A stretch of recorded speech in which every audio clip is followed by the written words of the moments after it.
Sri Muhammad Nadimul Haq. You have to adhere to the time. Finish in 8 minutes. 8 minutes. You get. Deputy chairman साहब, मैं आपका शुक्रगुजार हूं कि आपने सदर जमहूरिया के थैंक्स मोशन पर बोलने का मौका मुझे दिया। मैंने काफी मेंबरों की बातें सुनी, लिहाजा मैं अपनी बात जैसे आपने कहा मुख्तसर और जामे रखूंगा। सर, नई सरकार को तकरीबन 9 महीने हो गए और हम सब जानते हैं कि 9 महीनों में बहुत सारी उम्मीदें पूरी हो जाती हैं। हमने सोचा था कि बरसात में बरसेगी शराब, हमने सोचा था कि बरसात में बरसेगी शराब, आई बरसात तो बरसात ने दिल तोड़ दिया। मैं शुरू ही में ये पूछना चाहता हूं कि क्या हुआ तेरा वादा। मैं ये सवाल उठाना चाहता हूं कि सरकार के वादों और एक्शन में इतना फर्क क्यों है, और ये फर्क किसी एक मामले तक महदूद नहीं बल्कि हर शोबे में नजर आता है। अब मनरेगा ही को ले लीजिए, इस गारंटी स्कीम से अब गारंटी शायद गायब हो गई है, जबकि सोशल सेक्टर और पब्लिक वर्क प्रोग्रामों में इसका शुमार दुनिया की बड़ी स्कीमों में होता है।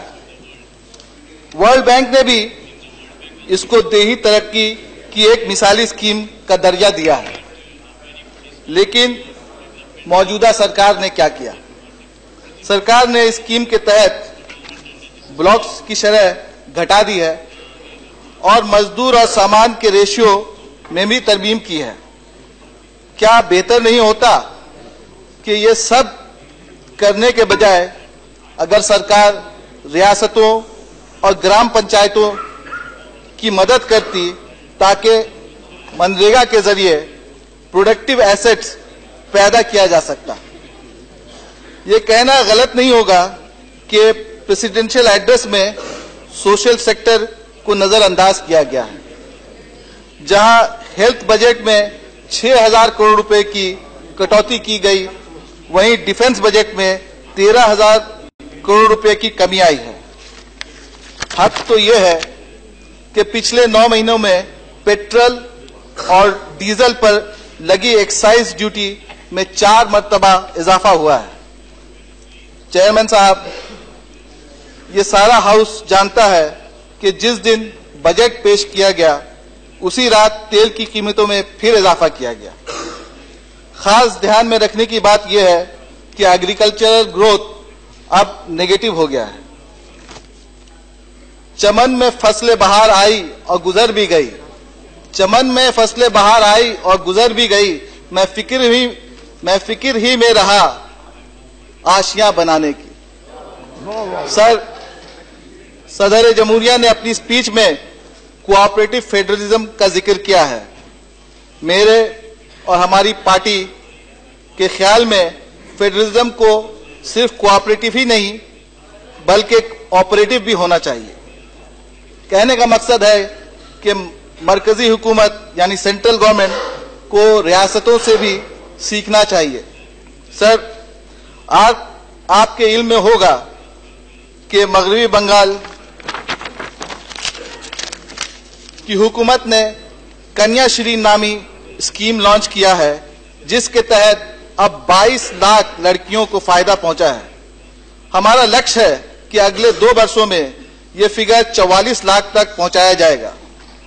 आपको ये जानकर खुशी होगी कि यूनिसेफ ने भी कन्याश्री की तारीफ की है और अब यह स्कीम यूनिसेफ के पार्टनरशिप के साथ चल रही है।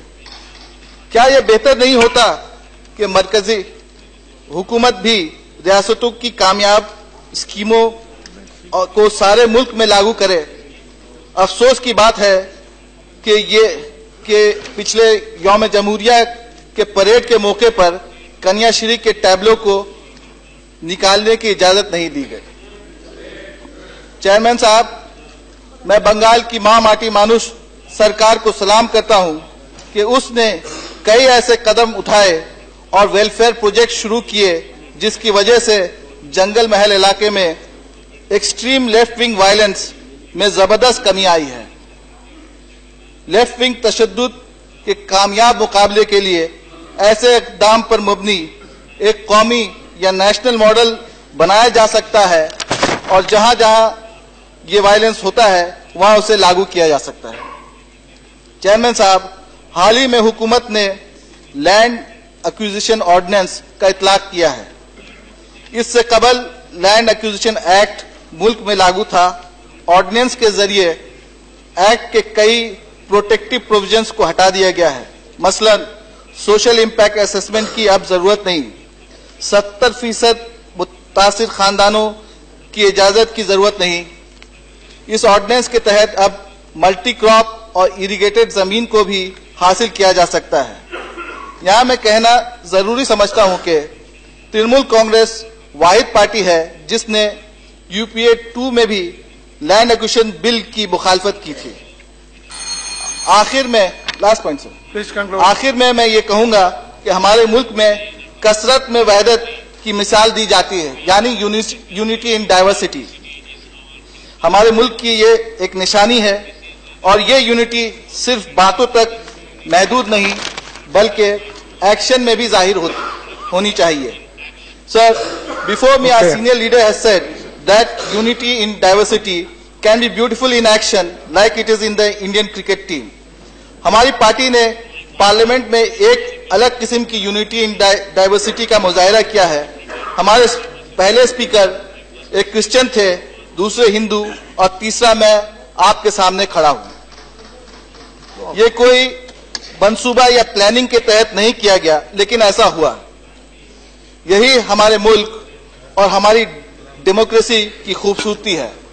मैं अपनी बात बस एक शेर के साथ खत्म करता हूं कि वो वक्त भी देखा है तारीख की नजरों ने, वो वक्त भी देखा है तारीख की नजरों ने, लम्हों ने खता की थी, सदियों ने सदा पाई। शुक्रिया सर। धन्यवाद।